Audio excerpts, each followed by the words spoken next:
Friends ఇవాళ topic ఏంటంటే మనం ఇంటెల్ వర్సెస్ ఏఎండి. మనం ఏదైనా పర్చేజ్ చేసేటప్పుడు ఇప్పుడు ఇంటెల్ తీసుకోవాలా ఏఎండి తీసుకోవాలని ఉంటుంది. లేదంటే మనకి ఇంకొకటి ఏంటంటే i7 తీసుకోవాలన్నా i5 తీసుకోవాలన్నా ఇవే మనకు బాగా కన్ఫ్యూజింగ్ ఉంటాయి. ఇవాళ వీడియో అదే. మరి లేట్ ఎందుకు మనం స్టార్ట్ చేసుకుందాం. Welcome back to channel legal tech. Subscribe చేసుకోండి అలాగే గంట సింబల్ని ప్రెస్ చేసుకోండి, ఎందుకంటే ఇన్ఫర్మేటివ్ వీడియోస్ ఉంటాయి. అలాగే మన దానిలో ఎన్నో వీడియోస్ ఒకసారి చూడండి. మరి లేట్ ఎందుకు మనం స్టార్ట్ చేసుకుందాం.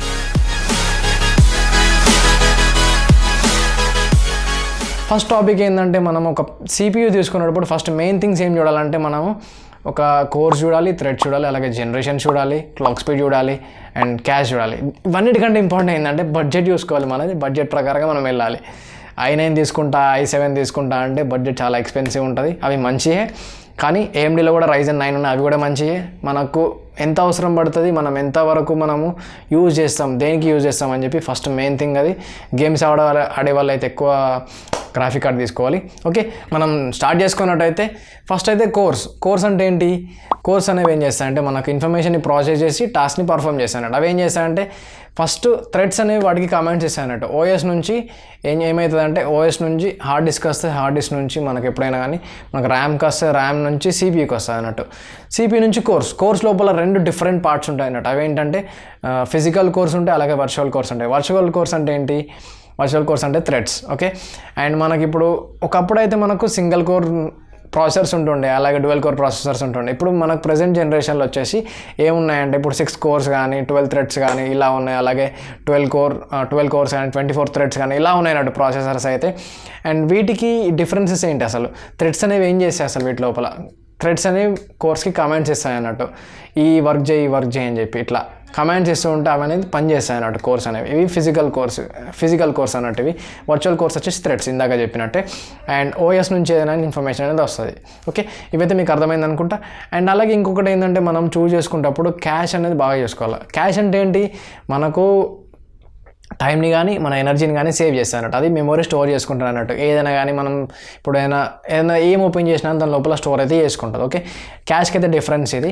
అండ్ ఇంకొకటి ఏంటంటే గిగాహెర్ట్జ్ క్లాక్ స్పీడ్ ఎంత ఉండాలి అంటే ఇవి సైకిల్స్ ఉంటాయి కదా, వర్క్ సైకిల్స్ అన్నట్టు. ఇవి ఎంత ఎక్కువ ఉంటే అంత వర్క్ సైకిల్స్ అనేవి ఇప్పుడు 4.6 గిగాహెర్ట్జ్ ఉందనుకో, అంత వర్క్ సైకిల్స్ అయితే పనిచేస్తాయి అన్నట్టు. ఇప్పుడు 1.2 గిగాహెర్ట్జ్ ఉందనుకో, కొంచెం తక్కువ పనిచేస్తుంది, బాగానే తక్కువ పనిచేస్తుంది. అండ్ అలాగే 2.6 కానీ 2.3 కానీ ఇలా చాలా రకాల క్లాక్ స్పీడ్స్ ఉంటాయి. 3.2 కానీ ఇలా ఎన్నో రకాల క్లాక్ స్పీడ్స్ అయితే ఉంటాయి. మీ వర్క్కి తగ్గట్టు మీకు ఎంతవరకు అవసరం పడతాయని చెప్పి మీరు చూస్ చేసుకోవాలి. ఓకే, అలాగే మీ బడ్జెట్ కూడా మెయిన్ డిపెండ్ అయి ఉంటుంది. అండ్ వీటికైతే డిఫరెన్సెస్ ఇవైతే మీకు అర్థమైంది అనుకుంటా. మెయిన్ ఏంటంటే ఇప్పుడు మనం ఇంటెల్కి AMDకి ఏంటిది, ఇంటెల్ తీసుకోవాలా AMD తీసుకోవాలా? డిఫరెన్సెస్ ఏంటంటే ఇప్పుడు ఇంటెల్ వచ్చేసి ఎక్స్పెన్సివ్ ఉంటాయి అన్నట్టు, ఇంటెల్ కూడా మంచియే. ఫస్ట్ మెయిన్ థింగ్ ఏంటంటే ఇంటెల్ AMD రెండు ప్రాసెసర్స్ వచ్చేసి సేమ్ టాస్క్లు అయితే కానీ సేమ్ అవుట్పుట్ కానీ సేమ్ పర్ఫామ్ చేస్తుంది అన్నట్టు. అంటే AMD తక్కువ చేస్తుంది, ఇంటెల్ ఎక్కువ చేస్తుంది అని కాదు. అండ్ వీటి లోపల డిఫరెన్స్ ఏంటంటే అది బడ్జెట్ ఎక్కువ ఉంటుంది. ఇంటెల్ అనేది మనకు ఇది వచ్చేసి AMD వచ్చేసి బడ్జెట్ అనేది తక్కువ ఉంటుంది. ఓకే, ఇప్పుడు మనం సపోజ్ ఒక ఎగ్జాంపుల్ తీసుకున్నాం అనుకో, i7 8700K ఉంది, దాని లోపల ప్రాసెసర్ ఎట్లుంది, అలాగే Ryzen 9 3900X ఉంది. వీటికి రెండింటికి డిఫరెన్స్ ఏంటి? రెండు కంపేర్ చేసుకున్నట్టయితే 45,000 ఇది 45,000 ఇది 45,000. కానీ డిఫరెన్స్ ఏంటి దీని లోపల చెప్తా. అండ్ మెయిన్ మనం ఇక్కడ చూసినట్టయితే ఇప్పుడు ఇంటెల్లో చూసినట్టయితే 6 కోర్స్ 12 థ్రెడ్స్ ఉన్నాయి. అలాగే దీనిలో చూసినట్టయితే 12 కోర్స్ ఉన్నాయి, 24 థ్రెడ్స్ ఉన్నాయి. అండ్ అలాగే దీని లోపల వచ్చేసి మన ఇంటెల్ వచ్చేసి 3.2 గిగాహెర్ట్జ్ నుంచి 4.6 గిగాహెర్ట్జ్ వరకు ఉంది అప్ టు. అండ్ దీని లోపల వచ్చేసి స్టార్టింగ్ 3.8 గిగాహెర్ట్జ్ నుంచి ఉంది. అండ్ ఇంకొకటి ఏంటంటే దీని లోపల 4.6 గిగాహెర్ట్జ్ వరకు సేమ్ ఉంది అన్నట్టు. ఇప్పుడు దీని లోపల డిఫరెన్స్ ఏంటిది మనకు మెయిన్ గమనించాల్సింది ఏంటంటే దీని లోపల మనకు థ్రెడ్స్ అనేవి కానీ కోర్స్ అనేవి కానీ Ryzen 9లో ఎక్కువ ఉన్నాయి అన్నట్టు.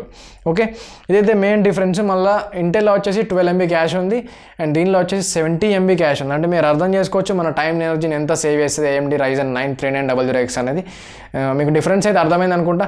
ఇట్లా చెప్తున్నాను. ఇప్పుడు నేను AMDని సపోర్ట్ చేస్తున్నాను కాదు, ఇంటెల్లో కూడా 10,900K సంథింగ్ ఏదో మోడల్ ఉంది. దానంత మంచి మోడల్ Ryzen 9 అయితే లేదు అసలు చెప్పాలంటే. అండ్ అది బాగా ఎక్స్పెన్సివ్ ఇంటెల్ i9 ప్రాసెసర్ అది. ఒకసారి మీరైతే గమనించండి. మెయిన్ ఇవైతే మీరు ఏదైనా కొనేటప్పుడు ఫస్ట్ మీకు ఎంత అవసరం పడుతుంది, బడ్జెట్ ఎంత మీద చూస్ చేసుకోండి, దాని ప్రకారంగా మీరు వెళ్ళండి. ఇప్పుడు బడ్జెట్ ప్రకారంగా చూసుకున్నట్టయితే AMD బెస్ట్ అనిపిస్తుంది. 45,000 ప్రాసెసర్ మనం పెడుతున్నాం అంటే ఒక దానికి, ఇప్పుడు ఇంటెల్ i7 తీసుకుంటున్నా అంటే 8,700కి తీసుకుంటున్నా అంటే దానికంటే బెటర్ నీకు Ryzen 9లో దొరికినప్పుడు నువ్వు ఇంటెల్కి ఎందుకు వెళ్తావు చెప్పు. సేమ్ టాస్క్ పర్ఫామ్ చేస్తుంది కదా మనకు, దాని లోపల అంతకన్నా డిఫరెన్సెస్ అయితే ఏం లేవు. క్లాక్ స్పీడ్స్ అయితే దాని కొంచెం సేమే ఉన్నాయి ఆల్మోస్ట్, కానీ మనకు కోర్స్ కానీ థ్రెడ్స్ కానీ దీని లోపల మనకు డబల్ ఉందన్నట్టు. 12 కోర్స్ ఉంది, 24 థ్రెడ్స్ ఉందన్నట్టు. ఇవి మీరు గమనించాలి. అలాగే మీరు ఇంకొకటి ఏంటంటే జనరేషన్ కూడా గమనించండి. ఇప్పుడు ఇంటెల్లో వచ్చేసి నాకు తెలిసి 10th జనరేషన్ కూడా స్టార్ట్ ఉంది అనుకుంటా, అండ్ ఇది Ryzenలో వచ్చేసి 3rd జనరేషన్ ఉంది నాకు తెలిసిన ప్రకారం అయితే. ఓకే, ఇవైతే మేము గమనించండి. ఇవే మీకు బాగా ఉపయోగపడతాయి అన్నట్టు. మీరు ఏదైనా పర్చేజ్ చేసినప్పుడు కానీ ఏదైనా చూస్ చేసుకున్నప్పుడు కానీ వీటిని అయితే ఫోకస్ చేసి మీరు ఏదైనా సిపి పర్చేస్ చేయాలనుకుంటే తప్పకుండా ఇవన్నీ చూసి సిపి పర్చేజ్ చేయండి. ఏదో కంప్యూటర్ షాప్ అతను చెప్పిండని చెప్పి తీసుకున్నట్టయితే అది అతను సేలింగ్ కోసం చేస్తారు అన్నట్టు. అండ్ అంతే, అంతకంటే ఎక్కువనైతే ఏం లేదు. మీకు కనుక ఈ వీడియో నచ్చినట్టయితే తప్పకుండా సబ్స్క్రైబ్ చేసుకోండి, అలాగే గంట సింబల్ని ప్రెస్ చేసుకోండి. మీకోసం ఎన్నో వీడియోలు తీసుకొస్తూ ఉంటాం ఇలాంటివి. ఒకసారి ఛానల్కి వెళ్ళి చూడండి ఎలాంటి వీడియోలు ఉన్నాయని చెప్పి. అంతే, మరి ఉంటా. టేక్ కేర్ అందరికీ.